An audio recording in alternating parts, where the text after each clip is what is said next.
Hi guys, so I've been working on a video that's taken me quite some time, an episode in my developer spotlight series that they take absolutely ages to produce. So I thought in the meantime I'll bosh out this video, and it's something I've thought about doing for a while, and that is kind of Japanese versus Western box art. Now any collectors probably know that 99% of Japanese box art is far superior to the Western version. So just by example, a game which didn't come to the West is Under Defeat.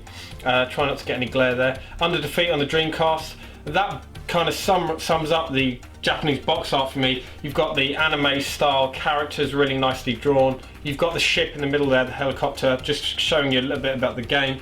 And instantly, if you went to a shop back in the day with your pocket money and saw this, your eyes instantly drawn to it.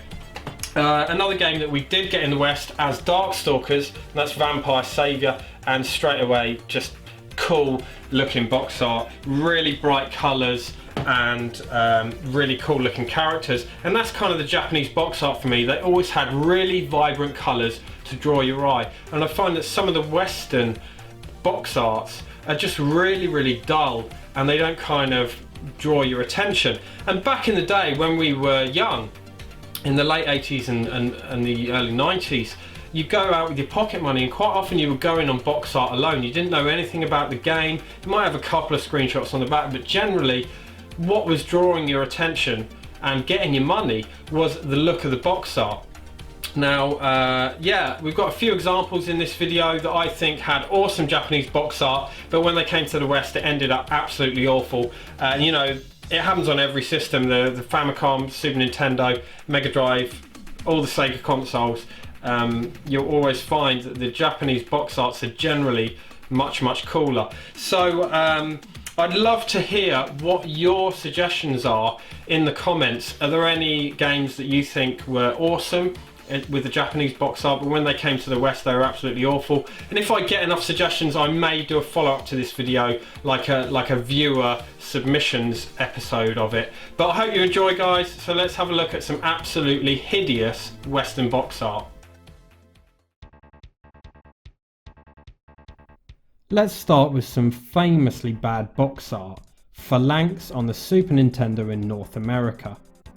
In Japan, the Super Famicom got this pretty good looking cover art featuring the ship bursting from the background in a pseudo 3D manner.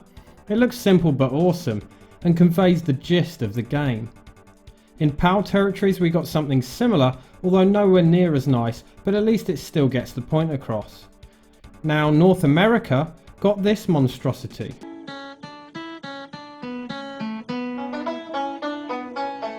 Looking more like a scene from Deliverance than from a side-scrolling shooter, I have absolutely no idea what they were thinking with this one. Sometimes the Western box art wasn't as bafflingly random, it was just inferior. A great example of this is ninja assassin game Tenchu, one of my favourites on the PlayStation. There's nothing wrong at all with the Western box art, but when you see how cool the Japanese box art was, it makes you wonder why we didn't get it. Presumably the Western box was designed to appeal to the Western market, but I'm in that demographic and personally I much prefer the Japanese artwork. Another example is Final Fight on the Super Nintendo. The Western versions are as dull as dishwater, showing a very uninspiring image of Haga facing off with an enemy, showing only their shoulders and heads. The box art on Japan's Super Famicom version was great. It showed Cody and Haga in a scene that looks like they're about to scrap a bunch of the game's enemies. I like this for several reasons. One, it just looks way better, that's obvious, but it clearly shows two of the game's playable characters, which actually looks like them too, and tells you a bit about what to expect from the game. Also, some of the game's main enemies like Poison and Sodom are instantly recognisable too. All this, and the fact that a pipe-wielding Haga looks like he's throwing his hands in the air as if to say, "You bastards!" makes this box art streets ahead of the Western versions. Check out this artwork for Columns 3 on the Mega Drive. I mean, it's not the most amazing box art I've ever seen, but it's simple and clean and features these little chicken characters which are actually in the game. The Genesis box art instead features this guy. Even if we disregard the absolutely appalling Photoshop job done here, I want to know, who the fuck is this guy? The one I always found funny is one of my childhood favourites on the Mega Drive, Strider. Now, the Japanese box art never really did it for me, to be honest, but it's one of those that I can't really explain. Maybe it's the combination of colours or something else, I don't know. Like I said, I can't put my finger on it, but at least the artwork actually looks like the main character in the game. For some bizarre reason on the Western box art, instead of looking like Strider, the character looks like Take That Gary Barlow. Baffling. Whatever I said, whatever I did, I didn't mean it. I just want you back for good. This one I'll never understand. When Puzzle Bobble came to the West, it was renamed Buster Move, despite the fact that Bubble Bobble was popular and well known in Western arcades and on the 8-bit consoles and home computers, so Puzzle Bobble would have been just fine for our tiny Western brains. So when Puzzle Bobble on the PS2 was brought to the West, it was not only renamed Buster Move, but the cutesy characters were removed from the box art and replaced with this, a baby with the logo across its forehead. Not the most appealing sight while browsing the shelves in your local game shop. It wouldn't be a list of terrible box art without mentioning Mega Man. The Western box art for the Mega Man games is infamous for being not only awful, but misrepresentative of Mega Man's proportions. Exhibit A, the original Rockman box art for the Famicom. Pretty cool cartoony style, colourful, and it actually looks like him. The Western Mega Man box art, the fuck is going on with this guy? He looks concerned, constipated, and he's wearing what looks like a shell suit straight out of 1986. Hey guys, what's going on? Exhibit B, Rockman 2. Stunning artwork here, I really love it. Really colourful and again representative of the actual game. Mega Man 2, however, the one on the left looks like a downed helicopter pilot who's just twisted his ankle in that brutal way that happens when you're walking, you know, when it goes off to the side.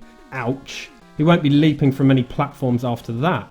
And on the right, he looks like some kind of failed Robocop prototype. Terrible. The last one we'll look at is Mega Man X3 on the Super Nintendo, which actually has alright box art. It's not silly, and it actually looks like the characters in the game. But when you see the Japanese box art for Rockman X3, it just seems rubbish in comparison. I mean, how fucking cool is that? For me, the Rockman X3 box art is a quintessential example of why Japanese box art is almost always better. The artwork for Ico on the PS2 is gorgeous in Japan, and we were lucky enough to get the exact same artwork for the European version. It has a unique, hand-drawn, minimalistic style, which I find really appealing. North American PS2 owners weren't as fortunate receiving this shit. Why? Got a good brain. The last bit of box art we'll look at is for a game that I absolutely loved back in my Amiga days, Crackdown. I had a copied version as a kid, so I never actually saw the box art for this game back in the day, but I did often see the Mega Drive version, which isn't as good, but it's still a fun game. The Japanese box art for Crackdown is superb, quite simple in design, and it shows the game's two playable heroes fleeing from a huge explosion, which not only looks awesome, but it's pretty accurate to the game, which involves planting bombs and escaping the level before the time runs out and they explode.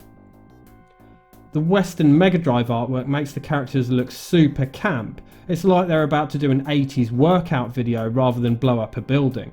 And in the Amiga box art, the duo look like they're having a bloody stroke.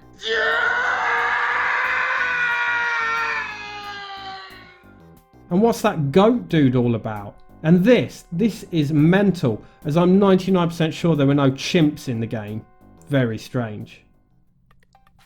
So that was a look at some of the many examples of when Japanese box art was altered for Western audiences with disastrous results. Let me know, as I said, in the comments of any that you particularly dislike in comparison, and as always, thanks for watching.